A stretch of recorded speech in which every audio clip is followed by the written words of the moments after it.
बिस्मिल्लाह वल्हम्दुलिल्लाह वस्सलातु वस्सलामु अला रसूलिल्लाह। अस्सलामु अलैकुम वरहमतुल्लाहि वबरकातुहू। उम्मीद करती हूँ कि आप सब ईमान और सेहत की बेहतरीन हालत में होंगी। इंशाअल्लाह अज़्ज़ वजल अल्लाह सुब्हानहू व तआला आप सबकी तरफ बढ़ने वाले हर शर को खैर में बदल दें। इंशाअल्लाह आज देखेंगे हम पर्पस ऑफ मैरिज, शादी क्यों करनी चाहिए।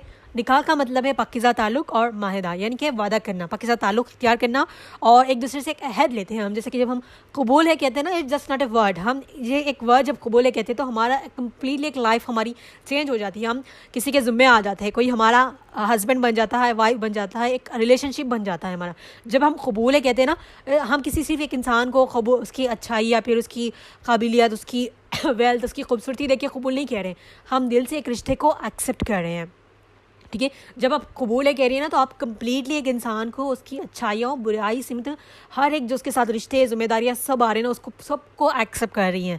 ऐसा नहीं कि बस हम एक इंसान को एक्सेप्ट करें। जैसे कि बहुत से लोग कह रहे थे ना, हमने तो शादी की थी, हमने पूरे घर से थोड़ी ना शादी की थी। देखिए, जब आप किसी से शादी कर रही हैं, उसके जिम्मेदार, उसके भाई बहन हैं, उसके पेरेंट्स हैं, उसके रिश्तेदार हैं, उसके दोस्त हैं, उसके ज़िम्मे कुछ जिम्मेदारियाँ हैं। ओके, आप शादी इसलिए आपके अपने पर्सनल बेनिफिट के लिए शादी करी कि बस हम इंसान से शादी कर रहे हैं, वो हमारे आगे पीछे लगा रहेगा, हमारी जिम्मेदारी नो। वो आपका कोई नौकर नहीं है, या फिर आप उनकी एक नौकर है। आपके ज़िम्मे भी आप किसी इंसान को एक्सेप्ट कर रही है, मतलब उसको कम्प्लीटली एक्सेप्ट करिए। उसके अंदर अच्छाइयाँ भी होगी, बुराइयाँ भी होंगी, सब कुछ होगी। नोबडी इज़ परफेक्ट, ना मैं परफेक्ट हूँ ना आप परफेक्ट है। आपके अंदर आप कोई भी ये नहीं क्लेम कर सकता कि मेरे अंदर सारी अच्छाइयाँ, कोई बुराई नहीं। आपके अंदर भी अच्छाइयाँ होंगी, बुराइयाँ होंगी। जब कोई आपको एक्सेप्ट कर रहा है, कबूल है कह रहा है, तो वो भी आपको अच्छाइयाँ बुराई समझ आपके सारे रिश्ते सब कुछ लेकर एक्सेप्ट कर रहा होता है। ठीक है, जो लोग ये कहते हैं ना, उनको पता ही नहीं शादी का मकसद क्या है। अभी बहुत सी चीज़ें ये सुनने को आती है ना कि हमने उनके पेरेंट्स से तो नहीं शादी की थी, हम उनकी देखभाल क्यों करें, हम उनके साथ क्यों रहें, हमने अलग रहना है, हम अपनी लाइफ खुद इंजॉय करेंगे। नो, शादी का मतलब इंजॉयमेंट नहीं है। लाइफ का मतलब ये नहीं कि इंजॉयमेंट नहीं है। ये फेरी टेल वाली जो मूवीज़ ड्रामास में दिखाने वाली ज़िंदगी नहीं है, ये रियल लाइफ है। रियल लाइफ ऐसा नहीं होती कि बस हमने शादी की, बस हमारी लाइफ एकदम से बहुत परफेक्ट हो जाएगी, हम बस घूमेंगे फिरेंगे। No, not at all. हाँ, ऐसी नहीं होती लाइफ। अगर किसी के दिमाग में ये थॉट्स है ना कि बस हम ये फेरी टेल वाली हमारी लाइफ होगी, जैसे ड्रामा और मूवीज़ में दिखाई जाता है, तो इससे निकल के बाहर आए। हकीकत अलग है, वो चीज़ अलग है। ठीक है, ये ताल्लुक़ जो निकाह का ताल्लुक़ है, शादी का जो ताल्लुक़ है, मोहब्बत, सुकून और ज़िम्मेदारी पर मबनी होता है। ठीक है, आप जितनी मोहब्बत देंगे आपको उतनी मोहब्बत मिलेंगी। आप सुकून से अपनी ज़िंदगी लाइफ पार्टनर के साथ गुजारना चाहती है, तो वो सुकून आप खुद लेकर आएंगी। हमने कभी ये एक्सपेक्टेशन नहीं रखना कि सामने वाला कुछ करेगा तो हम करेंगे। नो, आप अपना बेस्ट देते जाए। देखिए, जब हम अपना बेस्ट देंगे तो इंशाल्लाह हमें बेस्ट ज़रूर मिलेगा। अच्छे की उम्मीद रखना चाहिए। जो अच्छा देखता है ना, अच्छा फिर वापस आता ही है लौट कर। ठीक है, निकाह का मकसद सुकून और मोहब्बत है। सूरह रूम आयत नंबर 21 में अल्लाह सुब्हानहू व तआला ने फरमाया, शादी का असल मकसद मोहब्बत और सुकून है। अगर ये दोनों चीज़ें किसी रिश्ते में ना हो, सिर्फ निकाह नहीं, आप किसी भी रिश्ते में अगर ये चीज़ ना हो, मोहब्बत ना हो, जिम्मेदारी ना हो, वो चीज़ ना हो, तो फिर कोई रिश्ता कायम नहीं रहता।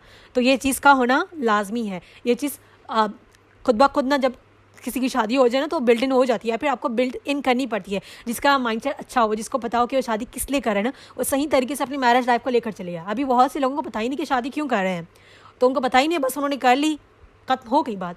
नहीं है, लेकिन आपको पता होना बहुत ज़रूरी है। आपने मालूम करनी चाहिए, आपने लर्न करनी चाहिए। ठीक है, और सुकून और मोहब्बत कायम रखना चाहिए। अगर सुकून नहीं है तो समझे कि फिर उसमें आप कुछ भी कर लें, बेकार जाएगा। लेकिन आपने अपनी तरफ से अपना बेस्ट देना है, अपनी कोशिश लाजमी करनी है। एक्चुअल में हम क्या करते हैं बताएं, हम एक्सपेक्टेशंस बहुत ज़्यादा रख लेते हैं हर रिश्ते में कि सामने वाला कुछ करेगा तो हम करेंगे, सामने वाला कुछ बोलेगा तो हम बोलेंगे। नहीं, ऐसा नहीं करना। आपको पता है आपकी ज़िम्मेदारी क्या है, आपका मकसद क्या है, आपने अपने मकसद को पूरा करते जाना है। ठीक है, सूरह नूर आयत नंबर 32 में अल्लाह सुब्हानहू व तआला ने फरमाया, निकाह इंसान को गलत कामों और गुनाहों से महफूज करता है। अभी देखिए, ये सेंटेंस उन लोगों के लिए जो बोलते हैं ना कि शादी कोई फ़र्ज़ नहीं है, ये सुन्नती है, अगर हम नहीं करेंगे तो कुछ नहीं होगा। अगर आप नहीं करते, आपकी शादी की भी उम्र है, you are involve in sense, okay, वो इंसान गुनाहों में इन्वॉल्व होगा। जब उसकी शादी की भी उम्र आ गई, वो जानबूझकर शादी नहीं करा। मैं वो बात नहीं करी कि किसी के लिए कोई परेशानी है, कोई मुश्किल है, शादी करना चाहता है लेकिन नहीं कर पा रहा, उसका टाइम अभी नहीं है। लेकिन जिसकी शादी की उम्र है, सबकी शादियाँ हो रही है, वो जानबूझकर ये चाह रहा है कि उसको अपनी सिंगल लाइफ एंजॉय करनी है, या फिर उसको फ़न चाहिए, किसी की जिम्मेदारी नहीं चाहिए। ये वो लोग कहते हैं ना कि शादी करना फ़र्ज़ नहीं है, सुन्नत है। तो देखिए, हदीस में आता है ना, जब निकाह किया तो आधा ईमान मुकम्मल हो गया। मैरिज कंप्लीट्स ऑफ आवर दीन। तो जब हमने शादी नहीं की तो हमारी लाइफ का पर्पस है वो आधा अधूरा रह जाएगा। अगर किसी की लाइफ में मैरिज नहीं लिखी वो अलग बात है, उसका अपना पर्पस है। देखिए हम अभी जो भी अनमैरिड है, हम सब अनमैरिड है समझ ले, अभी हमारे लाइफ का जो पर्पस है हम उसको करते जा रहे हैं, जो हमारे हुकूक है सब आपको पता है, अब करते जा रहे हैं। शादी के बाद हमारे हुकूक और भी ज़्यादा हो जाएंगे, हमारे फ़र्ज़ और ज़्यादा हो जाएंगे, ठीक है। इट्स कंप्लीट अवर लाइफ, क्योंकि जब हम शादी करते हैं किसी के साथ कनेक्टेड होते हैं, हमारी जनरेशन आगे बढ़ती है, ये हमारा एक कंप्लीट लाइफ का जो पर्पस है वो पूरा होता जाता है। लेकिन जब हम जानबूझकर अपने इस पर्पस को रोकेंगे तो हम गुनाहों में और गलत कामों में इन्वॉल्व हो जाएंगे, ओके। और एक हदीस में आता है कि अबू दाऊद की हदीस से आप सल्लल्लाहु अलैहि वसल्लम ने फरमाया, निकाह करो और नस्ल बढ़ाओ, ठीक है। और इसी तरह सूरह बकरा आयत नंबर 228 में अल्लाह सुब्हानहू व तआला फरमाते हैं, दोनों की एक दूसरे पर हुकूक पूरे करने हैं, ठीक है। ऐसा नहीं कि आपके हस्बैंड के आपके ऊपर हुकूक है, आपके कुछ नहीं है। अल्लाह ने दोनों के बराबर के हुकूक रखे हैं और दोनों के ऊपर अलग अलग जिम्मेदारियाँ हैं। जैसा कि वो कह रहे होते हैं ना कि अभी बहुत ट्रेंड में बोल रहे होते, men's are women's are equal. Of course Allah ने आप दोनों को किसी भी दर्जे में कमतर नहीं बनाया, लेकिन उनके काम अलग हैं, उनकी जिम्मेदारियाँ अलग हैं, आपके काम अलग हैं, आपकी जिम्मेदारियाँ अलग हैं, ठीक है। तो आप लोगों ने उस चीज़ पे फोकस करना है, आपके जिम्मेदारियों और आपके फ़राइज़ को आपने अंजाम देना है। वो जो जिसके ज़िम्मे है ना वो करेगा। अगर आप बहुत से लोग कहते हैं वो अपनी जिम्मेदारियाँ अपने हुकूक नहीं कर रहे, मैं क्यों ना, मैं भी नहीं करना, ठीक है, मैंने भी नहीं करना। There is no comparison. आपसे आपका सवाल होगा, उनसे उनका सवाल होगा, वो कुछ भी जवाब दे लेंगे, वो जाने अल्लाह जाने। आपसे अगर सवाल हो कि आपने अपनी बीवी होने के हुकूक पूरे क्यों नहीं किया, आप ये कहेंगे सामने वाला नहीं कर रहा था, क्या वो कोई एक्सक्यूज़ होगा कि हम ये कोई दुनिया की अदालत में बैठे हैं कि वहाँ हम एक्सक्यूज़ हैं? नो। तो आपने अपने हुकूक अपने फ़राइज़ पूरे करने हैं। इसी तरह सूरह बकरा आयत नंबर 187 में अल्लाह सुब्हानहू व तआला ने फरमाया, और तुम्हारे लिए लिबास है और तुम उनके लिए लिबास हो, ठीक है। लिबास का मतलब सिर्फ यही नहीं कि कपड़ा, ये इसका मतलब वो नहीं आता। इसके मतलब क़ुर्बत, तहफ़्फ़ुज़, सुकून और ज़ीनत, ठीक है। मोहब्बत और एहतराम करना, एक दूसरे की रिस्पेक्ट करना, एक दूसरों का सुकून बनना, एक दूसरे के साथ हमेशा रहना, ठीक है। अच्छे और बुरे वक्त में लाजमी रहना। बहुत से लोग जब मुश्किलें आती है, परेशानी आती है तो छोड़कर चले जाते हैं, ऐसा नहीं करना, ठीक है। आप एक रिश्ते को एक्सेप्ट कर रही है तो दिल से करें। उसके लाइफ में जितने भी प्रॉब्लम्स आए, जितनी भी परेशानियां हैं, आपने उसके साइड में हमेशा ठहरना है। अभी बहुत से लड़के ये कहते हैं कि हम कुछ नहीं कर सकते हैं, बहुत कुछ कर सकते हैं। अल्लाह सुब्हानहू व तआला ने औरत को वो चीज़ दी है, हम लोग उस चीज़ को यूटिलाइज़ नहीं करते। हमारे पास वो हिम्मत है, वो सारा जज्बा है कि हम एक इंसान को, देखिए एक मदर एक बच्चे को पैदा करना कोई आसान काम नहीं है। बच्चे को पैदा करती है, परवरिश करती है, क्या वो एक हस्बैंड के साथ एक लाइफ अच्छी नहीं गुजार सकती? बिल्कुल गुजार सकती है। ये आपके ऊपर डिपेंड करता है। लोग करना नहीं चाहते, लोगों को ना हार्डवर्क नहीं चाहिए, लोगों को ये चाहिए ना कि बना बनाया सब कुछ मिल जाए, सब परफेक्ट हो, हमें बिना मेहनत के ना जन्नत मिल जाए। बिना मेहनत के किसी को जन्नत नहीं मिलती, बिना मेहनत के, बिना एफर्ट्स के, सैक्रिफाइस के, ठीक है, सब्र के साथ, एक दूसरे के अंडरस्टैंडिंग के साथ किसी का कोई रिश्ता अच्छा नहीं बनता। अगर आप देख रही हैं दुनिया में जिसके रिश्ते बहुत अच्छे चल रहे, प्यार और मोहब्बत के साथ चल रहे कुछ लोगों को देख के ना बहुत ज़्यादा खुशी होती है। Even in the old age वो लोगों के अंदर जो एक मोहब्बत, वो एक चीज़ बनी होती है ना, because they put lots of efforts डाले हुए हैं, उन्होंने एक दूसरे को अंडरस्टैंड किया है, टाइम दिया हुआ है, कम्युनिकेशन बनाया हुआ है, तभी वो उनके रिश्ते यहाँ तक अच्छे से चल कर आए हुए हैं। बहुत से लोगों के ऐसे भी चल कर आए हैं कि उन्होंने उसको पुश करके ना, उसको पीछे करके चले, हमने निभाना है, ऐसे करके नहीं, दिल से निभाए हर रिश्ते को, समझ के, अंडरस्टैंडिंग करके, तो रिश्ते बहुत अच्छे से चलेंगे इंशाल्लाह, ठीक है। देखिए शादी का और एक असल मकसद क्या है बताएं? सबसे बड़ा सदका जारिया हमारे मरने के बाद हमारे लिए क्या होता है बताएं? नेक औलाद, नेक साले औलाद। तो जो आपकी औलाद होगी वो आपके लिए सबसे बड़ा सदका जारिया होगी, सबसे बड़ा। तो नस्ल बढ़ाओ का कहा है ना, तो जब आप औलाद का सही से ट्रीट करेंगी, सही से परवरिश करेंगी, वो आपके लिए सदका जारिया होगा। आपकी औलाद से औलाद, जितनी भी आपकी जनरेशन चलेगी, वो जितने भी अच्छे काम करेंगी, आपको उसका सदका जारिया मिलेगा, ठीक है। तो जो आपने बड़ा सोचना है, अगर आपने शादी की है तो उससे बड़ा सोचिए। मैं किसी से शादी कर रही हूँ तो मैं इंशाल्लाह, ठीक है, दिल से आपने अपनी नीयत को दुरुस्त करना है। अल्लाह ने मेरे ऊपर कुछ जिम्मेदारी रखी है एज ए वाइफ। हम अभी तक बिफोर मैरिज हम बेटी का, ठीक है, नंद का, दोस्त का, ये सारे रिश्ते हम निभा हो रहे थे, ठीक है। लेकिन अभी हमारे साथ और एक भी रिश्ता है, बीवी का रिश्ता, बहुत बड़ा ये रिश्ता है। अल्लाह को बहुत ज़्यादा पसंदीदा रिश्ता क्या है? मियाँ और बीवी का। और जब उनके बीच में ताल्लुकात ख़राब हो जाए, ठीक है, वो जो तलाक की बात है, ये चीज़ अल्लाह को बिल्कुल नहीं पसंद है। तो आपने रिश्तों को निभाने की कोशिश करनी है। देखिए आप कोशिश करेंगे तो अल्लाह आपका साथ देगा, सही वे में, गलत वे में जाकर नहीं। लोग बहुत से शिर्क और बिदअत में इन्वॉल्व हो जाते हैं रिश्तों को जोड़ने के लिए। रिश्ते एफर्ट से, कम्युनिकेशन से बनते हैं, ना कि किसी के गले में तावीज़ डालने से या फिर घर में किसी की पिक्चर लटकाने से। ऐसे रिश्ते नहीं बनते, ऐसे मोहब्बतें नहीं पैदा होती, ठीक है। किसी ने ये दवा डाल दी कि ये पी लो, इस करने से ना मैं हस्बैंड एंड वाइफ में मोहब्बत बढ़ जाएगी, नहीं बढ़ती ऐसा। ये सब लोगों को गुमराह करने और शिर्क और बिदअत में इन्वॉल्व करने की बातें हैं, ठीक है। तो आप अपनी नियतों को दुरुस्त करेंगे। Marriage completes of our Deen, okay. और मोहब्बत का निकाह का मतलब है अच्छे मोहब्बत, सुकून और ज़िम्मेदारी। और आप जब किसी इंसान को एक्सेप्ट कर रही है अपनी लाइफ में, तो सिर्फ उस इंसान को नहीं बल्कि उसके साथ तमाम रिश्तों को, तमाम जिम्मेदारियों को आप एक्सेप्ट कर रही हैं, ओके। और आपका इंटेंशन होना चाहिए कि मेरी औलाद मेरे लिए सदका जारिया बनेगी। बड़ा सोचिए ना कि आप कि मेरे बच्चे दुनिया में जाके आके ना बहुत बड़ा काम करेंगे, नेक का काम करेंगे, दावा का काम करेंगे, तबलीग का काम करेंगे। लोगों की अभी क्या है सोच, मेरे बच्चा कोई डॉक्टर बन जाए, इंजीनियर बन जाए, एक्टर बन जाए, इन्फ्लुएंसर बन जाए। बड़ा सोचिए ना कितने आप में से कितने लोग उनका ये ड्रीम है। देखिए ये हंसी मजाक की बात नहीं है या फिर ये शर्माने वाली बात नहीं है। बहुत सी लड़कियां जिससे शादी की बात होती है ना शर्माने लग जाती है, जैसे कि उनको कभी शादी नहीं करनी, या फिर हम कोई ऐसी बकवास बात करें या फिर कोई गलत बात करें। इसीलिए तो बहुत से लोग इस टॉपिक पर बात ही नहीं करते, बताना ही नहीं चाहते कि कैसे हमारी लाइफ गुजारनी है। इवन पेरेंट्स भी, बहुत से लोग पेरेंट्स नहीं बताते, 70% नहीं बताते, 30% पता नहीं कुछ लोग बताते कि नहीं बताते कि बच्चा ऐसे शादी के बाद आपने ऐसी लाइफ गुजारनी है, अपने ससुराल वालों के साथ ऐसे बिहेव करना है। ये सारी चीज़ें बच्चों को बतानी बहुत ज़रूरी है। नॉट इवन लड़की को बल्कि लड़के को भी ये सारी चीज़ें बतानी बहुत ज़्यादा ज़रूरी है। और ऐसे चैनल्स शायद बहुत कम हो गए, ठीक है। और बुक्स, अगर बुक्स भी मिलती है आप रेफ़र कर सकती है। I have learn so many articles and so many things. और बहुत साथ पहले, ठीक है, बिफोर लॉकडाउन हम वहाँ जाया करते थे स्पोकन इंग्लिश क्लास को। वो तक बहाना था। उसके बाजू में ना एक सेंटर होता था, एक काउंसलिंग सेंटर जैसे कहते हैं ना। वहाँ पर वो लोग आते हैं जिनकी शादियाँ नहीं चल रही होती है, क्या मैटर्स होते हैं ना, कॉन्फ्लिक्ट्स वगैरह सब कुछ।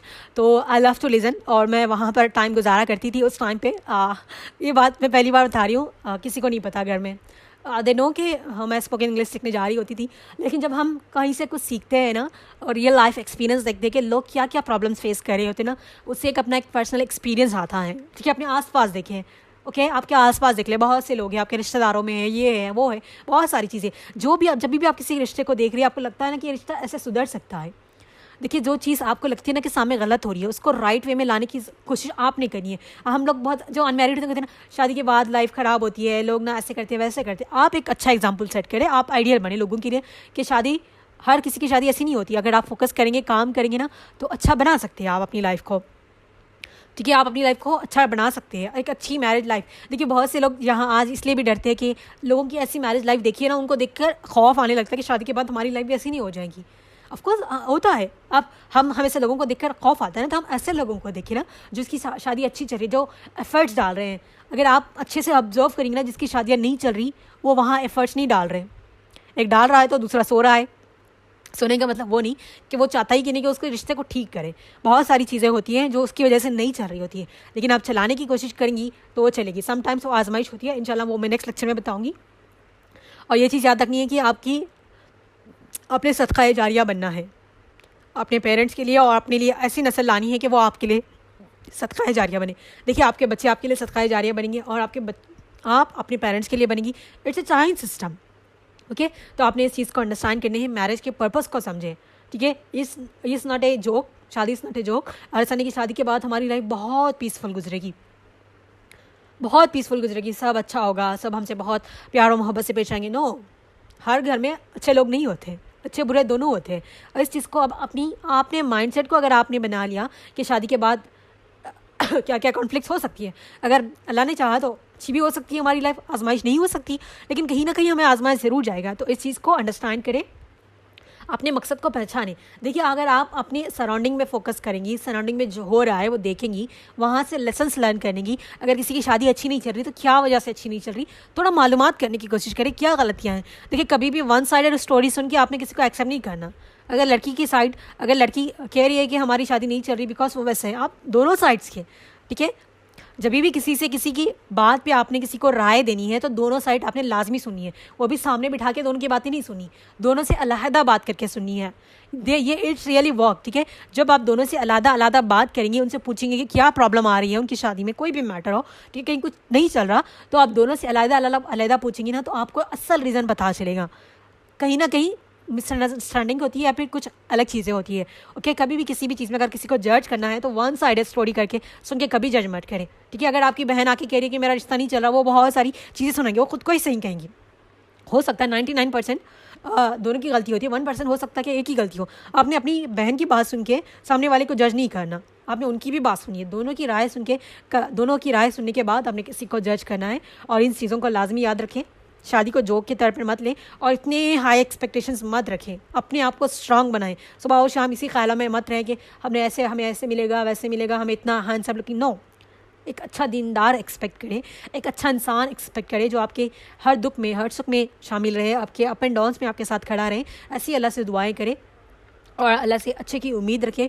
खुद को अच्छा बनाएं, खुद को स्ट्रांग बनें ताकि हम अपनी लाइफ को अच्छे से जिए। ठीक है, गुजार तो हर कोई रहा है, लाइफ को जीना चाहिए। ठीक है, खुद भी जीना चाहिए, दूसरों को भी जीना सिखाना चाहिए। अगर आप एक अच्छे स्ट्रांग माइंडसेट और पर्सनालिटी के साथ आगे बढ़ेंगी लाइफ में तो इंशाल्लाह अच्छा होगा। गलत गुमान मत रखिएगा। ठीक है, ऐसा नहीं कि अभी चले हमारे साथ अच्छा ही होगा, हमने अच्छा गुमान किया है तो हम ये सारी प्रॉब्लम्स के बारे में क्यों सुने। इफ़ इन केस अगर आपकी लाइफ में जैसी चीज़ें सोची थी अगर वैसी नहीं हो तो आप कैसे डील करेंगे। देखिए, हर जगह सिखाया जाता है कि हाउ टू बी सक्सेसफुल। वो सक्सेसफुल होने के चक्कर में अगर कभी आप फेल्योर का सामना करना पड़े तो गिरकर कैसे उठना है कोई नहीं बताता। आपने गिरकर कैसे उठना है वो खुद सीखना पड़ता है। गिरकर कैसे उठना है वो आपने सीखना है। हर कोई बताता है कि शादी के बाद अच्छी होगी लाइफ, अगर अच्छी नहीं हुई तो क्या, व्हाट इफ़। ठीक है, what if things go wrong, तो आपने उस टाइम पे कैसे चीज़ों को हैंडल करना है। नो, जितने शादी में लोग हज़ारों के आते हैं ना, जब आपकी लाइफ में प्रॉब्लम्स आ रही हो या फिर आपकी शादी अच्छी नहीं चल रही हो ना, नोबडी विल कम। अगर उनको पता भी चले आपकी लाइफ अच्छी नहीं चली ना, लोग हज़ारों बातें करेंगे। सिर्फ ये उससे ना सिर्फ नेगेटिविटी आएगी आपकी लाइफ में, कुछ नहीं आएगा। तो आपने खुद को स्ट्रांग बनाना है। आपको समझ आ गया है कि शादी क्यों करनी है, क्योंकि एक तो अल्लाह का हुक्म है और शादी हमारे दीन को कंप्लीट करता है और हम आगे सदक़ाए जारिया बनेंगे और दीन को फैलाएंगे जहाँ भी जाएंगे। अल्हम्दुलिल्लाह, ये जब सब सुन रहे सब कुरानिक स्टूडेंट्स हैं, आपको दीन का इल्म है, जितना भी इल्म है आप जहाँ भी जाएंगे वहाँ फैलाएंगे। ऐसा नहीं कि किसी के पीछे नहीं पड़ जाना कि आप लर्न कर लें। आपका कैरेक्टर, आपका बिहेवियर, आपका नेचर, आपका जो लाइफस्टाइल है ना, वो खुद उनकी लाइफ में इम्पैक्ट करता है। कुछ साल लगेंगे, कुछ महीने लगेंगे किसके लिए, लेकिन वो आपका इम्पैक्ट ज़रूर करेगा। जैसी सोबत में हम रहते हैं ना वैसे हम बनते हैं, तो इंशाल्लाह वो ज़रूर बनेगा। और अल्लाह रब्बुल इज़्ज़त से दुआ है कि अल्लाह सुब्हानहू व तआला हमको शादी का असल मकसद को समझने की तौफीक दे और शादी को सही तरीके से निभाने की तौफीक दे और अल्लाह हम सब के नसीब अच्छे करे। आमीन सुम्मा आमीन। जज़ाकुमुल्लाह खैर। और हर बार मैं माज़रत कर रही हूँ कि अगर मैं कुछ गलत कह दिया मैंने जाने अनजाने में तो प्लीज़ मुझे माफ़ फरमा दे और अल्लाह भी हमें माफ़ फरमाए। अगर बोलने और सुनने में अगर कोई गलती हो गई है तो आमीन सुम्मा आमीन। जज़ाकुमुल्लाह खैर।